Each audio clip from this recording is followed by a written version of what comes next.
we got damage as far as we can see. Damage as far as we can see. It was just totally unbelievable. April 10th, 1979 is a day that changed Wichita Falls forever.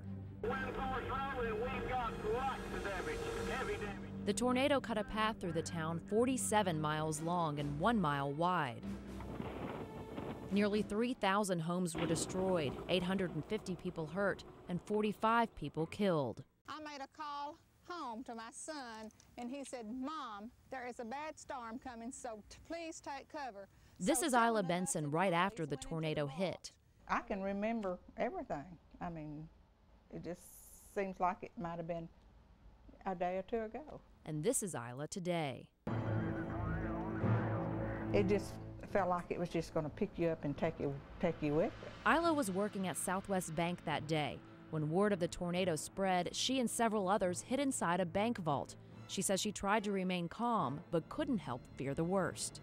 When I knelt there and I thought, this is it. Lord, just take care of my family. And this is the debris that was... As she looks through the pictures she has of that day, Isla says it's amazing more lives weren't taken. You could just see as far as you could see, and there was nothing, just nothing. Today, there are nearly 40 of these tornado sirens scattered throughout the city. They're sounded off once a month. It's meant to serve as an early warning, but for those who lived through Terrible Tuesday, it's a constant reminder. Always heed the warnings, always. The tornado was so horrible, there will be many Texans who will always associate Wichita Falls with disaster. It took only minutes for the tornado to do its damage, but for the people who survived it, images like this one will last forever. In Wichita Falls, Victoria Snee, WB33, News at 9.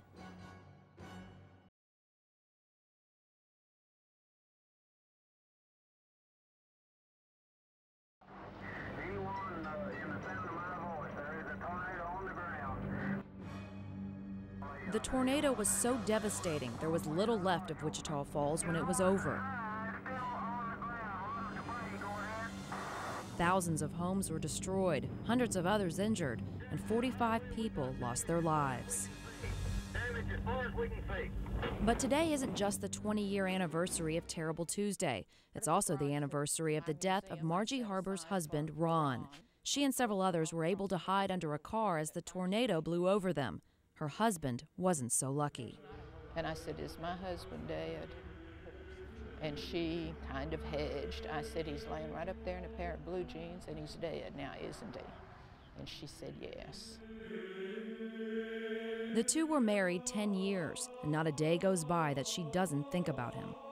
Life's different, but it's still life. And you take what you have and make the most of it and depend on the Lord. Margie has a special memorial to Ron in her garage. It's a place where she keeps all of his favorite things, including some items he had with him the day of the tornado. This park was dedicated to the memory of the 45 tornado victims a year after Terrible Tuesday. The trees here serve as a reminder of the tragedy that swept through this small town. Birthdays, Christmas, always on the 10th. Every year on the tornado's anniversary, Margie visits her husband's grave. Even after 20 years, it's still difficult to come here. But it's still something that we feel very important about doing.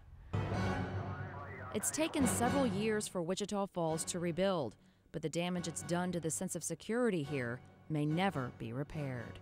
In Wichita Falls, Victoria Snee, WB33, News at 9.